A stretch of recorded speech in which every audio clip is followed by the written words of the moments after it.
Hi everyone, Arnold here, santamuertemagic.com. Thank you so much for tuning in. The topic of today's video is colors of Santa Muerte. Colors are often prominently featured in the practice of Santa Muerte devotion.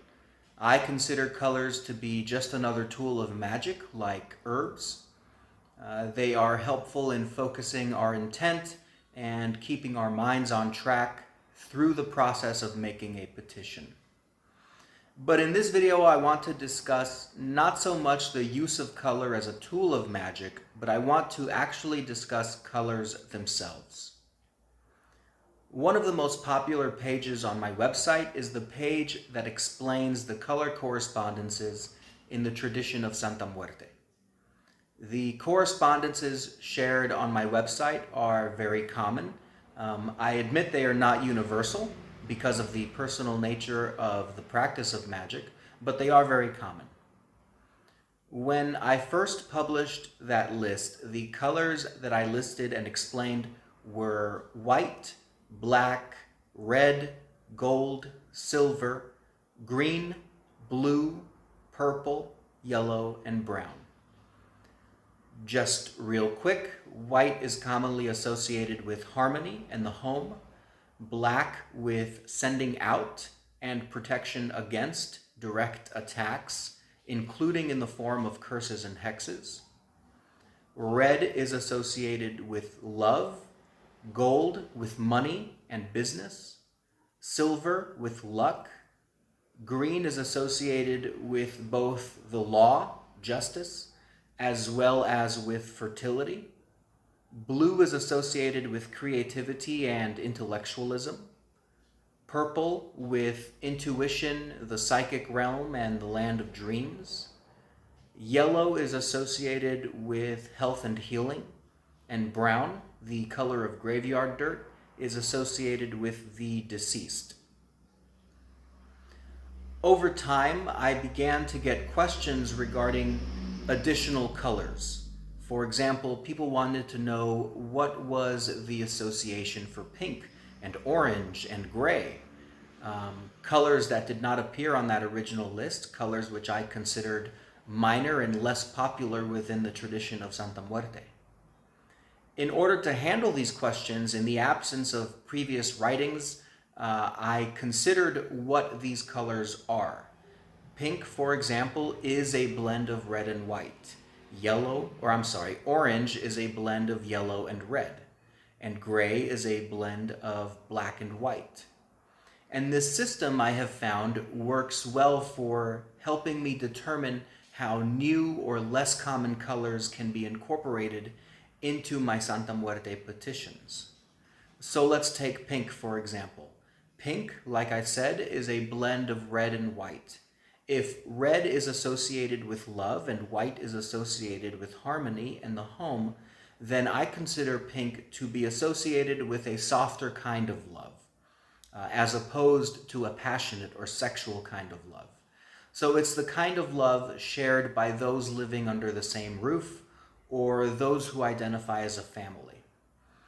One use of the color pink could be to encourage good relations between squabbling siblings or between bickering roommates, to invite and keep love in a family home, in other words.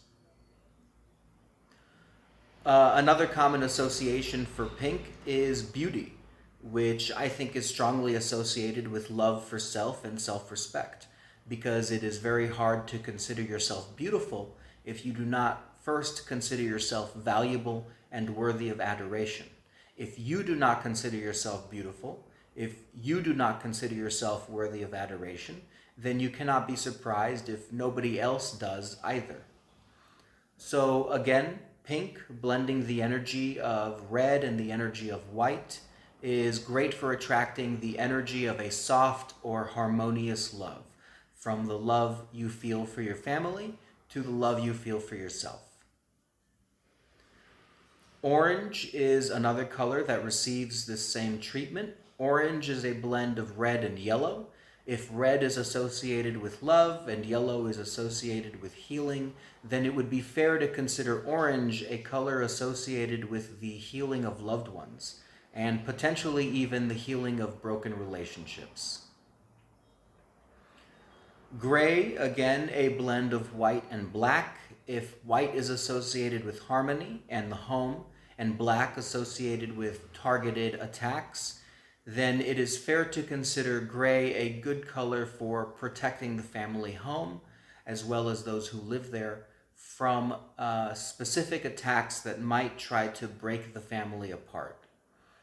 If you think there is someone out there praying for your divorce, hoping for your family to fail, then you might consider incorporating the color gray into your magical petitions to protect your home and your way of life from specific attacks. Now, I will emphasize again that I consider color to be a tool of magic. And because of the personal nature of magic, it is completely possible that you will not agree with any of the color associations I have made, which is totally fine.